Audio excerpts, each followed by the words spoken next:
The government's own data, however, shows the manufacturing sector has remained flat over the last decade in terms of its contribution to GDP. Data from the Ministry of Statistics and Program Implementation shows that the manufacturing sector contributed 17.3% to India's GDP in 2013-14, which is a year before the Make in India initiative was launched.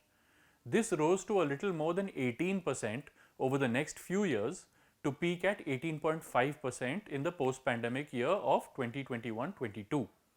Since then, however, the sector has seen 2 consecutive years of declining contributions to GDP, to 17.7% in 2022-23 and 17.3% in 2023-24, the same as it was back in 2013-14. In fact, the data for the first quarter of 2024-25 shows that the share of manufacturing has dropped even further to 15.7% in that quarter. So, again, the manufacturing sector has certainly grown, but the Make in India focus hasn't meant that it has grown any faster than overall GDP, which is what the expectation was from such a strong government push. In the last few years, the sector has actually been growing slower than GDP.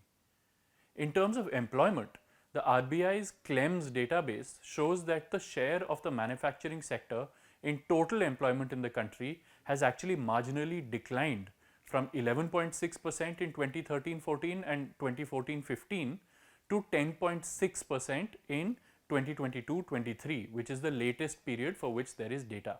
So, again, what this shows is that while employment in the manufacturing sector has grown, the Make in India push has not resulted in the sector outpacing the other sectors of the economy in terms of employment generation.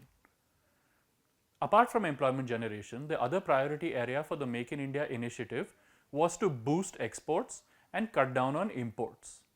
The data over the last 10 years shows that the program has failed to do the former, but has been marginally successful in achieving the latter, although even this small success is being reversed recently.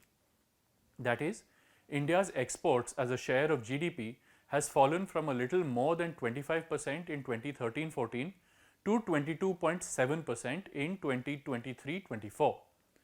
In Q1 of the current financial year, it stands at an even lower 21.8%. Data from the economic survey shows India's share in global exports has grown much slower over the last decade or so as compared to the 2005 to 2015 period. In 2005-6, India contributed 1% to global exports. By 2015-16, or 10 years later, this had grown to 1.6%. That's a 0.6 percentage point increase. However, by 2022-23 and 2023-24, it stood at just 1.8%, which is just a 0.2 percentage point increase. The World Bank, in its latest edition of its India Development Update released earlier this month, made particular mention of India's poor export performance in terms of contributions to GDP, in global value chains, and in employment generation. Here's what it said, and I quote, "India needs to diversify its exports and increase its participation in global value chains.